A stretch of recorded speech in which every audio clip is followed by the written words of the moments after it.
Hello, everyone, and welcome back to the English Conversation Podcast. I'm Sarah. And I'm Daniel.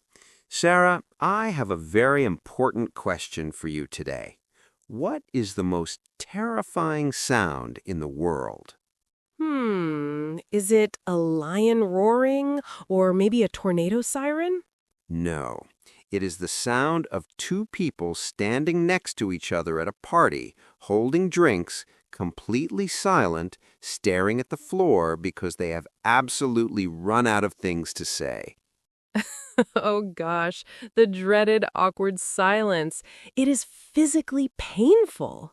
It is the worst feeling. And honestly, Sarah, even when we are out of practice, the pressure to be interesting never really goes away, does it?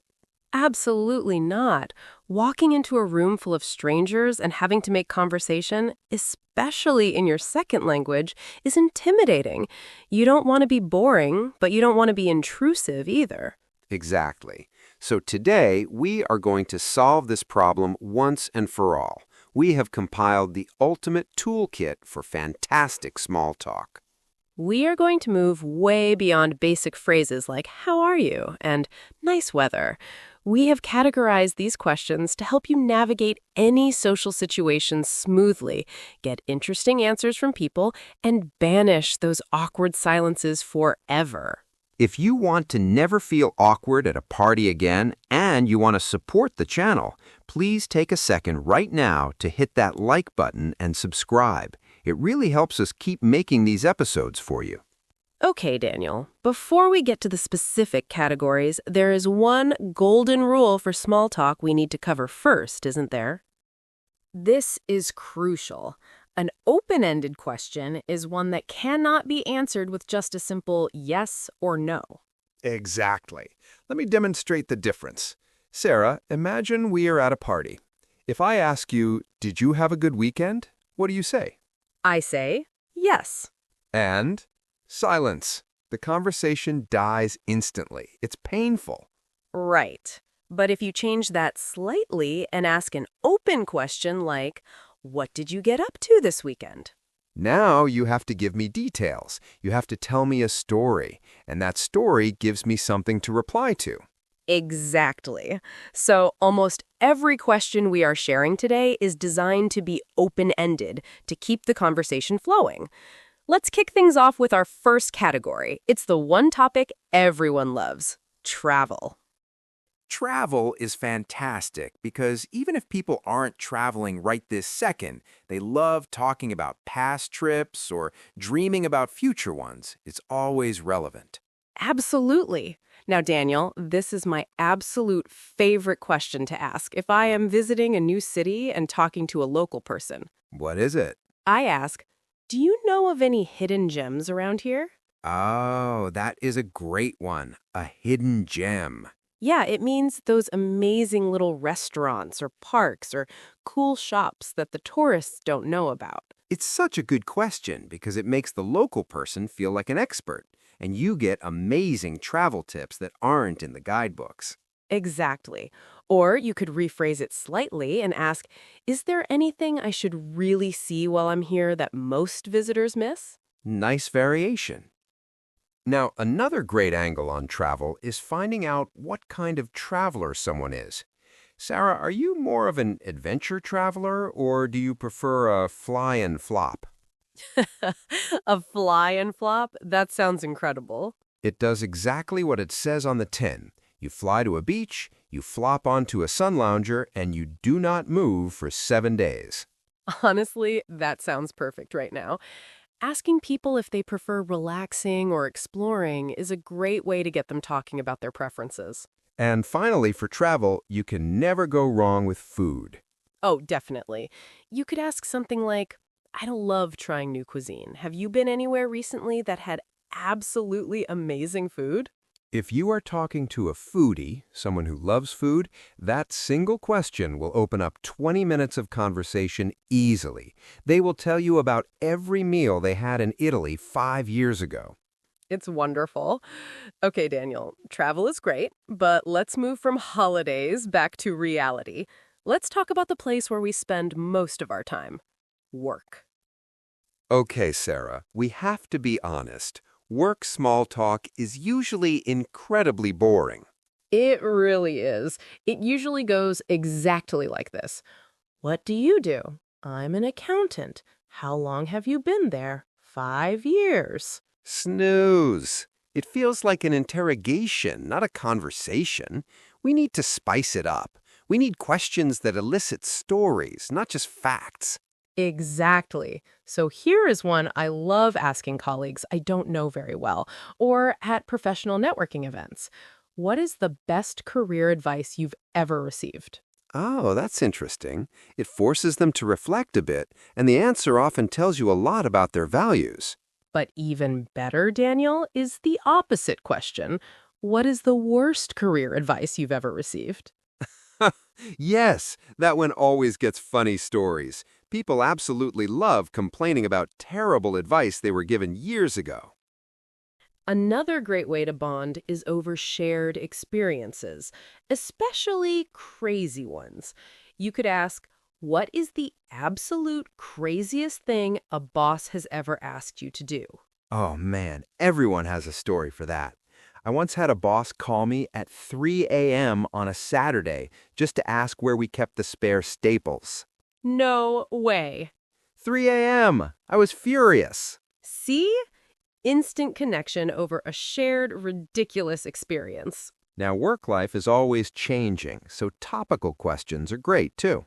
Right. You could ask for their opinion on a current trend.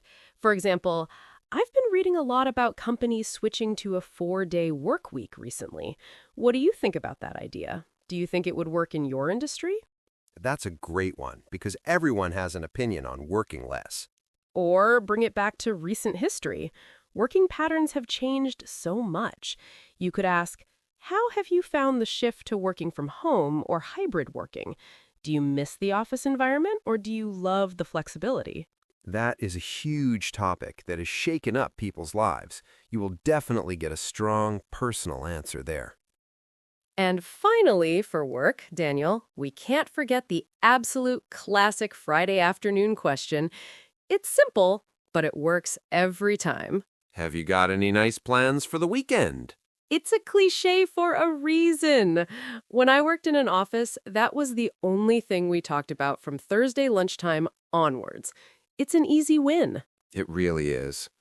Okay, Sarah, let's step out of the office now and look at the wider world. Let's talk about current affairs. Now, Sarah, moving on to current affairs. This can be a very tricky category, can't it? Oh, absolutely. You have to be careful. You want to make interesting conversation, but you definitely don't want to start a huge political argument in the middle of a calm dinner party. Exactly. Read the room. If everyone is having a relaxed time, maybe don't bring up the most controversial headline of the day. So how do we keep it safe? A great technique is using what I call distancing phrases. Don't just state a controversial opinion as a fact. Introduce a topic by referencing a third party. Right. Use phrases like, I read in the paper today that, or they were discussing on the radio this morning that. Exactly. It distances you from the opinion a little bit and makes it a neutral topic for discussion rather than your personal belief. Give us an example, Daniel. Okay, so instead of saying, I think space tourism is a waste of money, you could say, I read an interesting article today about commercial space travel becoming cheaper and more common. Would you ever do that if you could afford it? See? That's fun. It's hypothetical, it's futuristic, and it's safe. Another incredibly safe area for current affairs, for many people at least, is sports. Yes, if you know the person you are talking to is a sports fan, you have an easy win. But Sarah, what if I hate sports? What if I don't know who is playing? You use the generic trick question. You just ask with enthusiasm, did you catch the game last night? Did you catch the game? But what if I don't know what the game was? It doesn't matter. If they're a big fan, they will assume you mean their team's game, and they will start talking about it. And I just nod and say, "Oh yeah, unbelievable match, wasn't it?" Exactly. Fake it till you make it. Now, another good approach is if you are talking to someone from a different city or a different country entirely. Oh, that's a great opportunity. People love talking about their home. You can ask about the current affairs in their specific location. Something like, so, what's the big news back where you are from these days? Is there anything exciting happening in your city right now? It shows a genuine interest in their background, and you might learn something completely new. Now, Daniel, here's a really interesting question someone asked me recently at a party. Instead of asking about the news stories, they asked how I consume the news. Oh? How'd they phrase that? They said, I feel so overwhelmed by the sheer volume of information these days. Which news outlets do you usually prefer? Are you still a traditional newspaper person, or do you get everything from podcasts and apps now? That is very clever. Isn't it? It shifts the conversation away from potentially messy politics and turns it into a discussion about media, technology, and modern life habits. Which is much safer ground. Okay, so that's the wider world covered. Now, Sarah, let's zoom right into where you are standing right at that moment. Let's talk about Category 4, the social event itself. Okay, Daniel, imagine the scene. You are standing at a party, you have a drink in your hand, someone you don't know is standing next to you near the food table. The silence is starting to get awkward. How do you start? The easiest, most natural opener is to use the context right in front of you. Talk about why you're both there. Simple. The classic opener is, so, what brings you here today? Exactly. It works at a friend's birthday party, a networking event, a conference, anywhere. And it naturally leads to the next logical question to establish connections. Which is, oh, how do you know the host? How do you know Tom? Right. Oh, we went to university together, or we used to work at the same company. Suddenly, you have a shared connection to explore. Another classic low-pressure opener is a genuine compliment. Compliments almost always land well. As long as they are sincere, don't fake it. Yes, it has to be real. But if you see something cool, say it. Wow, that is such a unique jacket. The pattern is amazing. Where did you get it? It makes the other person feel good, and it immediately gives them a topic to talk about, the story of where they bought the item. Now, Daniel, there is a slightly risky strategy that I love using at bigger events, but if it works, it's amazing for instant bonding. What is it? Asking a question about their experience of the event itself, but with a specific tone. For example, are you enjoying yourself? Oh, that is risky. If you say it with a big fake smile, it sounds patronizing. You have to say it with the right tone, maybe a little bit conspiratorial, a little bit quiet. The reason it's powerful is if the answer is no. Ah, I see where you are going with this. If you are at a boring, crowded, overly loud professional networking event and you sidle up to someone in a quiet corner and say quietly, to be honest, I really don't normally like crowded events like these. I find them quite draining. How about you? And they look relieved and say, "Oh my God, me neither. I hate small talk at these things. I just want to go home and watch Netflix." Boom. Instant best friends. You have bonded over shared misery.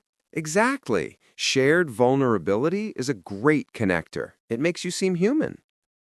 You could even just admit that you feel a bit rusty socially. That's a great approach. You could say, "I feel like I've forgotten how to do this kind of thing. I'm feeling a bit awkward today. How are you finding it?" That is charming and honest. It really lowers the defenses and makes the other person feel comfortable admitting they might feel the same way. Okay, Sarah, we have covered travel, work, news, and the party itself, but we are still missing the biggest topic of all. Oh, no, don't say it. Especially if you're speaking to a British person, you cannot avoid this category. We have to do it. Category 5, the weather. It is such a cliché. Oh, British people love talking about the weather. Sarah, I am British. I can confirm it's not just a cliche, it is a fundamental fact of our existence. Our weather changes every 10 minutes. We have to talk about it. Okay, fine. But it can be so boring. Nice day. Yes, it is. How do we do it without sounding robotic? Well, first of all, if it's a genuinely nice day in a country not known for it, like the UK, you must acknowledge it enthusiastically. Right. You can't just say, it's sunny. You have to say, it's such a beautiful day today, isn't it? We are so lucky. And the required reply is not just yes. It's, oh, isn't it glorious? We really couldn't ask for better, could we? You have to agree emphatically. Now, if someone is visiting from a famously sunny country, like Spain or Australia, and it happens to be sunny where you are, you can use this classic line to break the ice. Oh, I love this one. You say with a smile, did you bring this sunshine with you in your suitcase? That is such a dad joke thing to say. It is, but it always gets a little chuckle and it works. It's friendly. But Daniel, let's be honest. Usually, in the UK at least, we bond over complaining about the weather. This is the true national sport, the shared groan. Right? Like when the forecast is completely wrong, you could say, do you trust the weather forecast these days? They said it would be wall-to-wall sunshine, but look at those gray clouds. Exactly. We have a deep-seated trust issue with meteorologists. Or if it has just been raining endlessly for weeks. You can just shake your head and say with a sigh, can you believe all this rain we've been having? Does it ever stop? It's an invitation for the other person to vent their frustration too. And if you are the visitor, if you're in a new country, a genuine weather question is always good. You can ask, is the weather normally like this at this time of year, or is this unusual? That's a great question because locals love explaining their climate quirks to visitors. See, even weather talk doesn't have to be boring if you do it right. So there you have it, everyone. Travel, work, current affairs, the social event itself, and yes, even the weather. You now have an arsenal of open-ended questions to use in any situation. No more staring at the floor in silence. The next time you find yourself standing next to a stranger, just pick one of these categories, take a deep breath, ask an open question, and then really listen to the answer. That is the key. Being a good conversationalist isn't about being the most interesting person in the room. It's about being the most interested person. People love being listened to. That is great advice to finish on. Thank you so much for listening today. Now go out there and practice your fantastic small talk. And don't forget to like the video and subscribe to the English Conversation podcast if you enjoyed this episode. We will see you next time.